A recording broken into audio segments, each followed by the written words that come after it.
Hey, everyone. Thanks for listening to the Charter Podcast. We just recorded an episode previewing the Super Bowl that's coming up this weekend. And as we were wrapping up the episode, there was breaking news. The Bears have announced the passing of Virginia 𝗗𝗶 McCaskey. And she was 102 years old, and she lived an unbelievable life. And we're going to take a few moments just to kind of get our reactions and talk about her for a moment, pay our respects. Obviously, there will be a lot of time to remember her and honor her and talk about what this means for the Bears and the organization moving forward. But for just a couple minutes, we're going to take some time to just give our thoughts before we get into our Super Bowl conversation. And I thought I'd share a little bit of a statement from the Chicago Bears that said, "While we are sad, we are comforted knowing Virginia 𝗗𝗗 McCaskey lived a long, full, faith-filled life and is now with the love of her life on earth. She guided the Bears for 4 decades and based every business decision on what was best for Bears players, coaches, staff, and fans." So Alex Shapiro and Clay Harbor, I'm joined by the two of you. And, you know, Clay, I know you are from the area. You grew up a Bears fan. This is heavy news. Yeah. I mean, her name. Yeah. No, just, I mean, her name, 𝗗𝗗 McCaskey, you know, she was a 𝗗𝗗, you know, Papa Bear's daughter.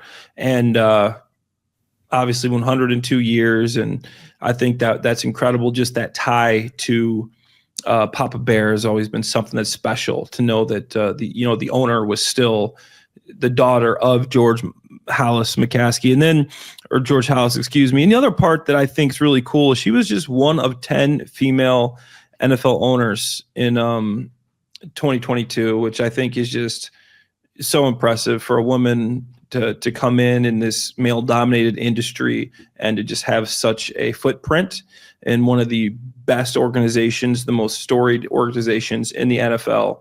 I think she's paved the way for a lot of other women, and I think she's something to aspire to. And it's been impressive what she's been able to do, and it's very sad to hear of her death.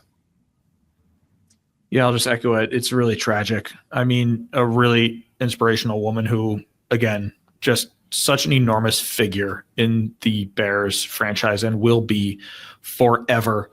And I know that nobody on planet Earth wanted the Bears to win more than Virginia McCaskey. I mean, the Bears were, that entire family's entire life, everything. And I am so happy. Okay, so it's a tragic thing. I am so happy that the last game she got to watch was the Bears beating the Packers at Lambeau Field. Because again, nobody on planet Earth liked watching the Bears win more than Virginia McCaskey. That rivalry meant so much and means so much. That is so real. So again, it's a tragic thing. I'm really glad that her last game was a Bears dub against the Packers in Lambeau. I think if you asked Virginia, probably she would have said, I wish I could see a Bears Super Bowl, but another Bears Super Bowl, but beating the Packers at Lambeau is a close second, right? Like, I think there's some higher power, that let that be her final Bears memory. And, 102 years old, man, what a life. What a beautiful life she got to live. And, she got to see so much of the Bears history throughout her life. And she will be an icon in this city forever, I think. And, our hearts at CHSN and the Charter Podcast and Big Pro Football Show and everyone, our hearts go out to the McCaskey family as they, are probably in a lot of pain, but get to celebrate a very beautiful life that Virginia got to live. So with that, we're going to get into our Super Bowl preview episode. But again, we remember Virginia McCaskey for the amazing woman she was.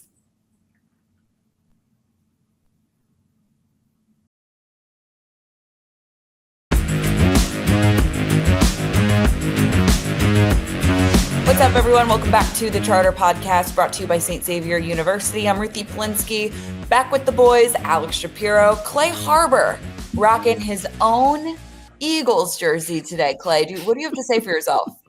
Hey, Eagles were in the Super Bowl. The Eagles were the team that gave me my opportunity in the NFL. They drafted me in the 4th round back in the day.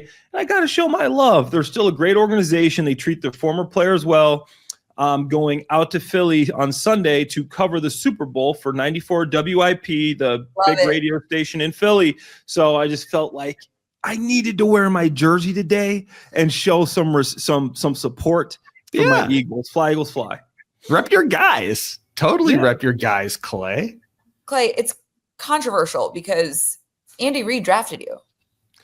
I know. And my tight end coach is with Andy Reid still. Matt Nagy was on the staff in Philly. He's the offensive coordinator. A lot of the same guys. My old trainer, Kansas City. A lot of the old guys are on Kansas City's coaching staff, but the front office in Philly is still the same. So it's like you go back and forth, which team do I pull for? But Philly does take care of their former players. If I ever want to go to a game, they'll get you field passes, give me free tickets. So I'm like, the organization as a whole, I got to rep Philly. Plus, there's no Clay Harbor Chiefs jersey. You got Clay Harbor Lions jersey, Clay Harbor Jags jersey. There's no Clay Harbor Chiefs jersey that you can wear unless it's a custom job. You got to get a custom job for that. Right. Exactly. So game wore. Clay, were you 82 with every team? Or did you get to keep that number? 82 with the Eagles, 86 with the Jaguars, 81 with the Patriots. I was actually the first guy they let wear 81 after Aaron Hernandez. And then I was 84 with the Lions and then 80 with the Saints. So basically every 80 number you can think of. That was me. I love it. 80s are great, right? The tight ends, love the 80s. It's just, it's beautiful. Clay, we love you for wearing your own jersey. It's a beautiful thing. Hey, and congrats to you. That's a big gig you're getting on the radio in Philly to do pre and post game, right? On the radio? Yeah, I'm excited for the Super Bowl in Philly. I mean, that's the number one sports talk radio show in Philadelphia. I mean, WIP is the creme de la creme out there. So it's an awesome opportunity to be able to cover the Super Bowl and definitely do that. And the city that drafted me is going to be pretty special. That's awesome. That's awesome. All right, guys. So we're going to do something different today because I think we've exhausted sort of this Bears coaching staff conversation. Obviously, it's getting closer and closer to being set. I think everyone's really excited about the potential of the coaching staff, but now it's sort of like, all right, let's see what they do, right? Like you got to still sort of see how these pieces all come together. So we're going to just talk about the biggest story in football, which is, of course, the Super Bowl. And we're going to play a little game to help our listeners and our fans preview this matchup between the Philadelphia Eagles and the Kansas City Chiefs. But we're going to make it sort of Bearsy. I was actually watching Good Morning Football this morning, guys, and they did a draft where they were just drafting players from each team to create their own like mini 4-person team. And then they were debating who had the best team, which was really cool. We're going to do our own version of that. What we're going to do is Clay and Alex are each going to be a Super Bowl team, and they're going to draft Bears players to make their respective teams, quote unquote, better, right? So Clay, wonder who Clay will be. Clay's going to be the Eagles, okay? Clay's going to be the Eagles. Alex, you'll be the Chiefs, okay? And we are going to flip a coin. Do I have a coin? I meant to go get one. Uh-oh. Or we're just going to play rock, paper, scissors, I think, is what we're going to do. Perfect. You guys are going to play. It's one round, rock, paper, scissors. You guys got to play take all? Winner take all. 1, 2, 3, shoot. 1, 2, 3, shoot, and that person will have the number 1 overall pick, okay? And then we're going to do 3 rounds of this draft. Okay, let me get my notes ready. We're going to do 3 rounds of this draft. We'll go Clay, Alex, Clay. Does that make sense? So it's rigged. So you've already given Clay the number 1 pick. No, I get the first one, then you get 2, and then I get the last one. So you get 2 in a row. It'll be a snake draft. It'll be good. So this is going to be fun because I love to see like when you take someone else's, sort of. Okay. So let's do rock, paper, scissors. I will be. Oh. She's I think Ruthie was going to say she was going to be the judge. Oh, there she is. And we'll go. You got to have it ready to go right here. It's going to go rock, paper, scissors, shoot, and then you go. Okay. Ready? All right, you ready, 3, Alex? Let's 2, do it. Yeah, let's do it. Ready? Rock, paper, scissors, shoot. That was messed up. That was laggy. That was messed up. We got to do it again. Alex, you got the number 1 overall pick. You won. You had paper. Did I? You had paper. Yeah, I was going paper all the way, but that was laggy. No, you and saw I will me say go that first, and then he threw a paper, but it's fine. I did. Yeah, That was like- messed up. I'm raising my Listen. hand. It was laggy. Listen, it's not a real draft, guys. I think we can all get over it. Alex, you're going. You win. Okay. All right, go for it, Okay. Alex. All right, Alex, you have the number 1 overall pick with the first pick in this made-up charter draft. Alex Shapiro selects. This feels kind of wild, but I'm trying to think of guys who will actually help the Chiefs, who are obviously an extremely good team without many holes. And you know what, Clay? I'm going to take a guy who I don't think is going to be on your board because I know the Eagles have a very good player at this position. So I'll take a guy who I don't think is on your board, and that guy is Kyler Gordon, slot corner. Right now, Shamari Connor is the Chiefs' nickel corner, and he's a good player. He's not bad. He's a really good tackler, good in run defense, which is super important, especially going against the Eagles and Saquon Barkley. Not the best in pass coverage. So I think Kyler Gordon might be a little bit better in pass coverage. Kyler Gordon is also he's got a bigger track record of playmaking in terms of like interceptions and forced fumbles. So Kyler Gordon, you are the new nickel corner for the Kansas City Chiefs. There it is. I like it. I mean, that's arguably, you could make the argument that Kyler Gordon is one of the best, if not the best players on the team. Obviously you have other guys around. So I like the pick, Alex. Clay, with the second pick in the Charter podcast draft, Clay Harbor of the Philadelphia Eagles selects. This was tough. And let me preface this by saying I like this draft because it kind of shows you how far off the Bears are from some of these rosters. Because looking down this roster of the Bears versus the Eagles, there's not a lot of holes that I'm looking for to fill with Bears players. But I think that this guy is a former Eagle, and they had a big injury at this position. Kobe Dean goes down. I think this guy could just fit right in. He's just a football player. He's got a nose for the ball. He makes plays. He makes tackles. He's a guy that I think would fit in Vic Fangio's system. You guys know him. You guys love him. I'm taking T.J. Edwards, the pride of Illinois, Chicago Bear linebacker, to fit in that linebacking room with Zach Bond, who's another T.J. Edwards type linebacker, little underrated, ended up being all-pro this year, just a tackling machine, moved from the edge. So I think you pair those two guys together, and they're going to stifle an already not great Chiefs running game. Obviously, the problem is the Patrick Mahomes passing game thing. Right. Okay, love it. All right, so now what we're going to do, since that was round 1, we're going to go for round 2. We'll start with Clay. So you get to go 2 in a row. Okay. So like I said before, this was difficult practice just because Eagles have such a good roster. But the next guy I am taking, and I do like this position for the Eagles as well. You got Josh Sweat, and you got Josh Sweat, and you got Nolan Smith, who's actually come on strong of late. Since week 10, I think Nolan Smith has had 6.5 sacks, and he's been incredible. But they could use more edge rushing help. And Josh Sweat, I think, is great. He's a guy that's going to hit free agency. I wouldn't mind seeing him in a Bears uniform across from Montez Sweat. So maybe this is a little prelude to what we're going to see in Chicago if Josh Sweat comes to Chicago. But right now, we got Montez Sweat coming to Philadelphia to come off the edge with Josh Sweat and Nolan Smith and take turns. And I think that Montez Sweat would be able to take advantage of either Joe Thuney having to play left tackle, who he's a left guard originally, or the right tackle, Juwan Taylor, who's just a walking false start penalty, who doesn't like speedy, athletic defensive ends. So I think Montez Sweat is my second pick. Sorry, Alex, I know he was on your list too. He was on. I mean, you can never have too many pass rushers. He was definitely on my board because he's got to be.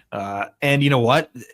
The Eagles come at you in waves, and this helps you come at you in waves, right? I mean, the Bears, when they were talking about we need 2 lines of pass rushers, that was modeled after what the Eagles were doing because they're able to keep those guys so fresh. So this will help the Eagles do that. That's a great pick, Clay.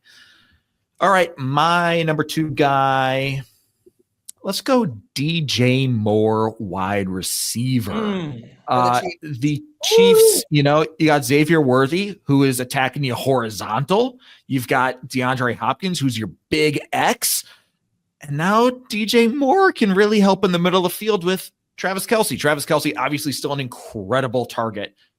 But let's be honest, he doesn't move like he used to. So DJ Moore and Travis Kelce now working together in the middle of the field. Look out. That is an embarrassment of riches for Patrick Mahomes in that offense. No, I love that. So am I up or is Alex up again now? How are we doing this, Ruthie? Oh, yeah. Alex, you're up. I'm up again. Okay, so my third pick, and Clay, you kind of alluded to this with the kind of rotating pieces on the offensive line. I'm picking Darnell Wright. The one Super Bowl that the Bucks lost, that the Chiefs lost, was to the Bucks because the pass rush kept getting to Patrick Mahomes. And Patrick Mahomes nearly still won that game by throwing the ball upside down horizontal. And, there was a drop pass in that fourth quarter of that Super Bowl. But it seems like the key, at least for the Bucks, I keep saying the wrong team. The Bucks in that Super Bowl was getting after Patrick Mahomes. We're going to shore up that offensive line. Even if Darnell Wright is a backup offensive lineman, if somebody goes down, we got to make sure somebody comes in. So Darnell Wright, right tackle, just help that offensive line group. Just add some more talent there so that we make sure Patrick Mahomes is upright. I like that. I might have went somewhere. Maybe if Tevin could stay healthy in the interior, because Mike Caliendo is a guy that really scares me if I'm a Chiefs fan going against Milton Williams and Jalen Carter. But this last one was tough because I look at, like I said, there's not many holes in this team. And I'm looking at the receiver core for the Eagles. Obviously, you got A.J. Brown, Devontae Smith, who are two of the best in the business. I'll take those two guys over any other two receivers in the league. I mean, maybe Jamar Chase, T. Higgins. But their third receiver, Jahan Dotson, he's okay. I'm not in love with him. And I still do see Rome Odunze sitting there, who is a big play threat. You get Jalen Hurts to throw him a couple balls. Maybe you move, and Smitty and AJ can both play in the slot. I know Rome's more of an outside guy, so I think he would fit in there.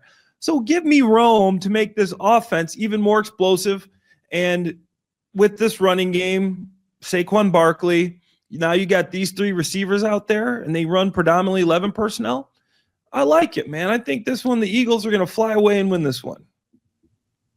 This is great, guys. I'm looking at these. It's so interesting. Okay, so let's recap. Alex, you are the Chiefs. And in addition to the already Kansas City roster, you have added Kyler Gordon, DJ Moore, and Darnell Wright to the team. Clay, on your Philadelphia Eagles, you've added TJ Edwards, Montez Sweat, and Rome Odunze to your roster.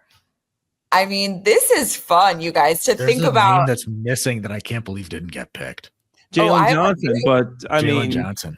For the Eagles, you got Quinyon Mitchell, who might be the rookie of the year, and then you got Darius Slay, who maybe JJ's an upgrade from there. But I mean, those guys are so good and they play so well in that defense. I'm not trying to mess that up right now. And I love JJ. No shade at Jalen Johnson. I think he's one of the best in the league. But Quinyon Mitchell, the way he plays the game, tackling, covering, is perfect for this defense. And then Darius Slay had a comeback year. I know he's old. Dude's like 35. That's ancient for cornerbacks. But he's still playing really well, and he does well in Vic's defense. So I'm sorry, JJ. Still love you. I did the same thing when I looked at it. It was like, okay, Trent McDuffie is an incredible player, and Jalen Watson missed a lot of time, was hurt, but he came back in the playoffs, and he's also a really good player. So Jalen Johnson, it was so tough to not take him, but there are a lot of good cornerbacks on both these teams. It's really quite an exercise, right? Because as we kind of prefaced this exercise with, you sort of see how much work the Bears roster needs in a lot of ways, because there aren't really many players that would make these Super Bowl teams better necessarily. I do find, like, no offense to Alex, but like your third player that you drafted is going to be a backup offensive lineman on that team. Like that's kind of where we're at. So I think it's fascinating. What I think I learned from this, Clay, about the Eagles is like, they don't need much help. Like their weakness might be their quarterback. Like that's where we're at. So it's sort of unbelievable to even think about the pieces that could go. Cause I guess you could say, oh, well, could you put another Saquon Barkley opposite on the opposite sideline? Well, you ain't finding him on the Bears right now. So there's really no other Saquon Barkley in the league. Right. So that shows you how special these two rosters are and how much work the Bears have to do. Yeah, seriously. Right. It's like, I mean, you said it and Clay said it a dozen times. Looking at these teams, it's like, where are the holes really? There's two really, really good football teams, and that is why these are the two football teams. Yeah. In the Super Bowl. Okay, so let's get into a little bit more of the discussion about this upcoming game. And Clay, I know you are you're on the Big Pro Football Show with us, with David Haw and me, and yesterday you gave us 3 reasons that the Chiefs are not going to three-peat. So give us those 3 reasons as to why you think your Eagles are going to win this thing. Okay. I think that a lot of people are kind of writing off the Eagles, and I understand you've seen the last 2 years, you've seen the Chiefs come out victorious because of Patrick Mahomes. But the thing about this Eagles team is you are mixing the best defense, Vic Fangio, best defensive coordinator, and the best defense. They're first in yards, they're second in points, and they're only second by 0.01 points per game against the Bills, right? So they are so close to being the best scoring and yardage defense in the league. They're first against the pass. They're second against the run. They're just an all-around great defense.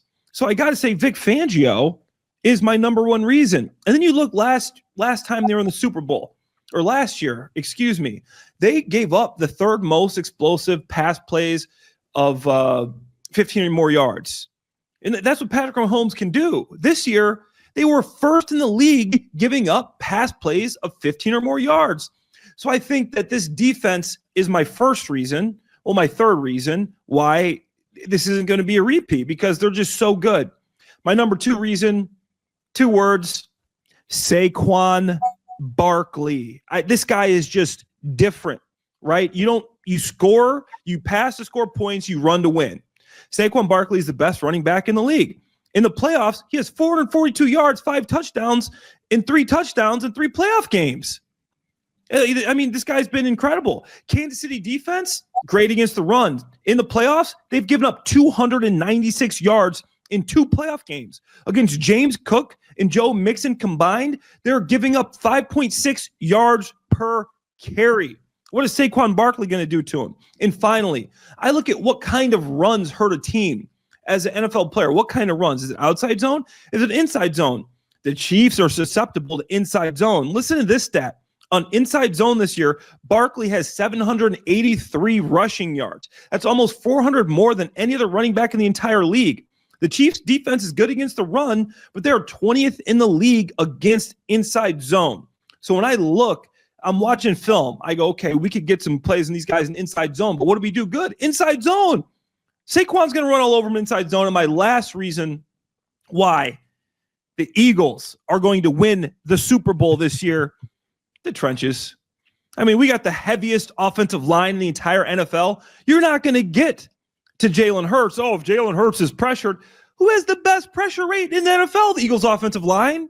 You can't beat these guys. The best offensive line in the league. I know you're going against Bags. He's going to drop some exotic blitzes, but it's tough to get to him. And I'm not even talking about the best part of the trenches. The best part of the Eagles' trenches is the defense, the defensive line.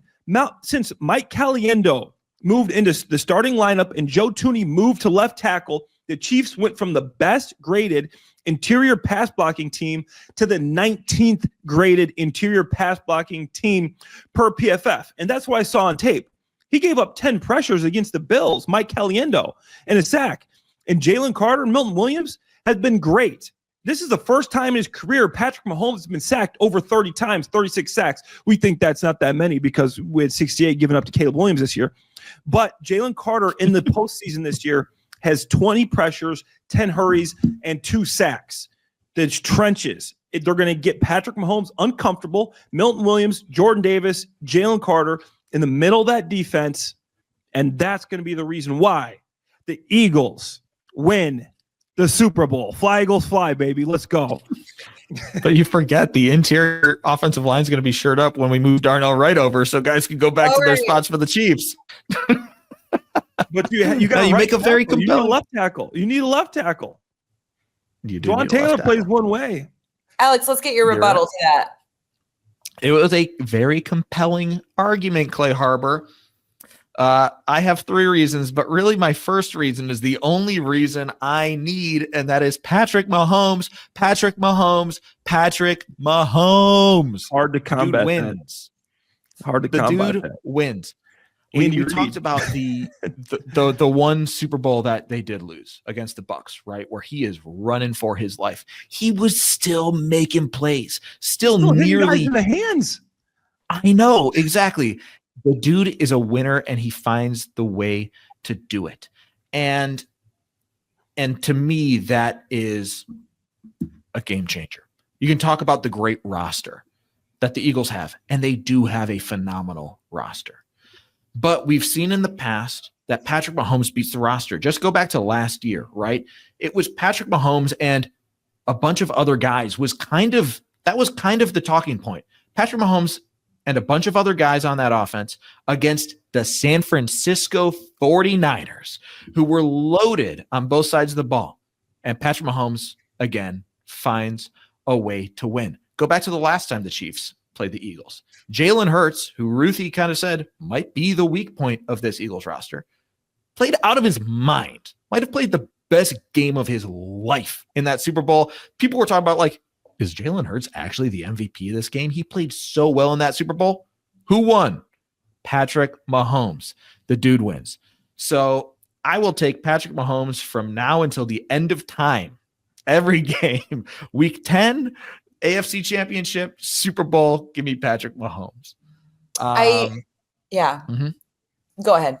I loved Clay's nugget about Clay, I might have missed this if you said it here, but I know you said on the Big Pro Football Show that the Eagles are the only team in the league that run more than they throw.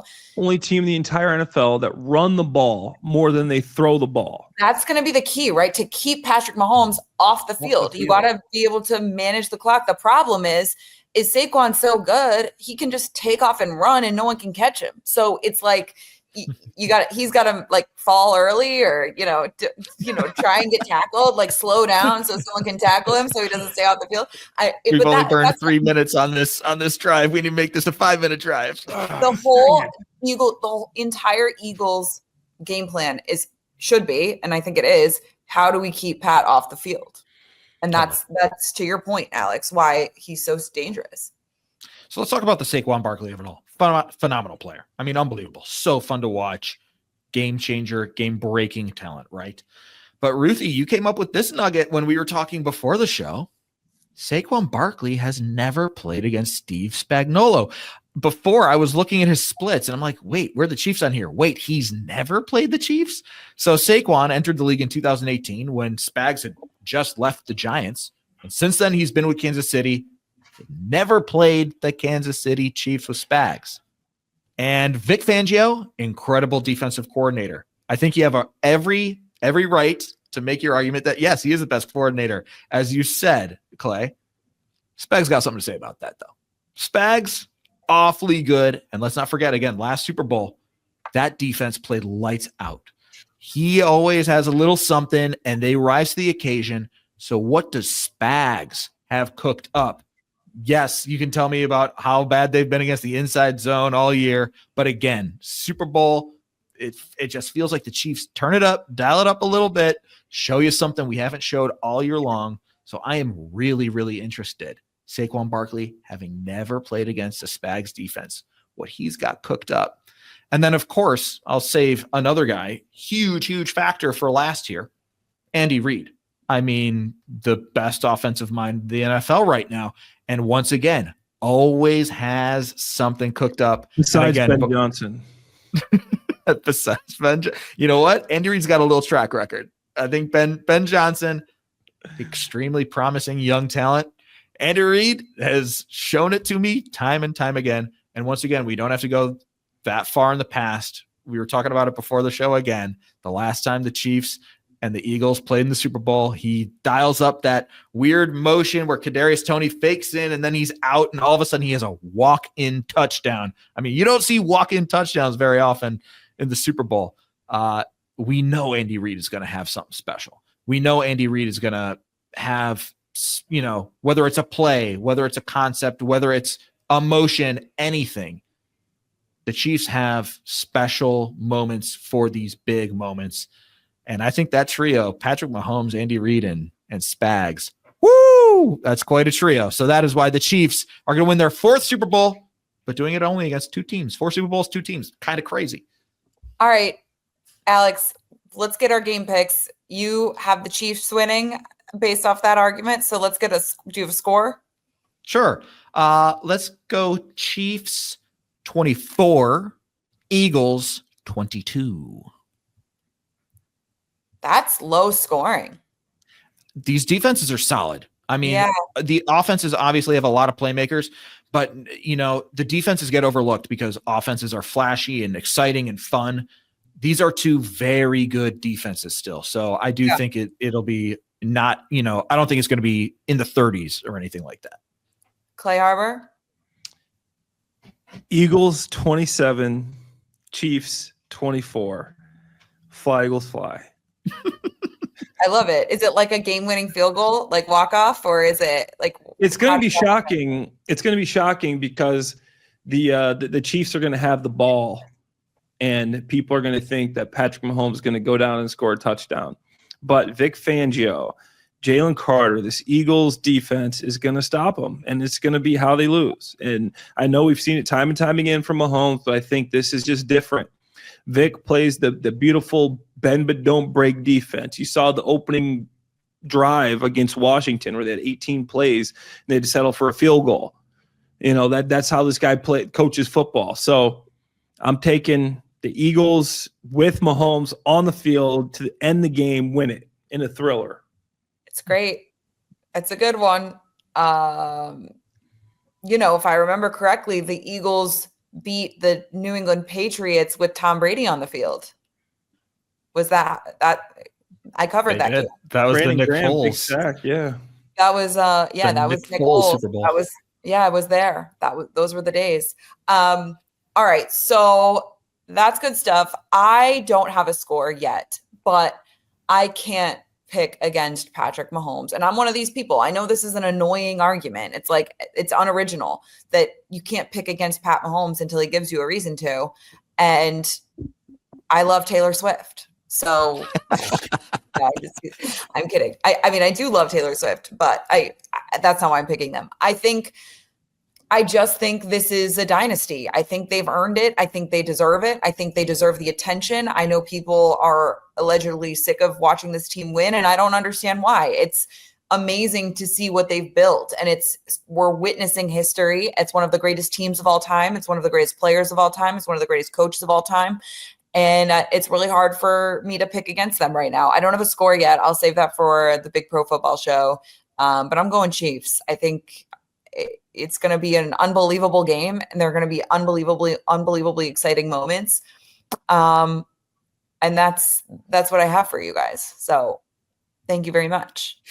I love that you brought up a couple of those points. One, like, yes, is it unoriginal to pick against Patrick Mahomes? What other reason do you need? It's just as good a reason as any to pick a team. Right. And then I also never I didn't understand the Patriots fatigue and the Patriots hate, and I don't understand the Mahomes fatigue and the Chiefs hate. It's like, we are watching greatness. Yeah. Enjoy the ride, right? I mean, how many opportunities do you have to watch truly unbelievable quarterback play like this? So I don't understand the hate. I'm with you, Ruthie. Enjoy the ride, folks. It's crazy watching Patrick Mahomes and the Chiefs. All right, guys, great stuff. enjoy the game this weekend. We'll talk about it on Monday. And we got a lot of time left until this game. By the way, guys, just one piece of news that I meant to get to. Jalen Carter missed both media availabilities with this illness, quote unquote, or whatever they're saying, So I just think that's interesting, something to keep our eye on as we get, we've talked about Jalen Carter a ton this episode. So keep your eye out because that could be a huge issue, I think, for the Eagles if he's not out there. But with that being said, thank you so much for watching the Charter Podcast brought to you by St. Xavier University. Enjoy the weekend. Enjoy the game, everyone. We'll talk to you on Monday.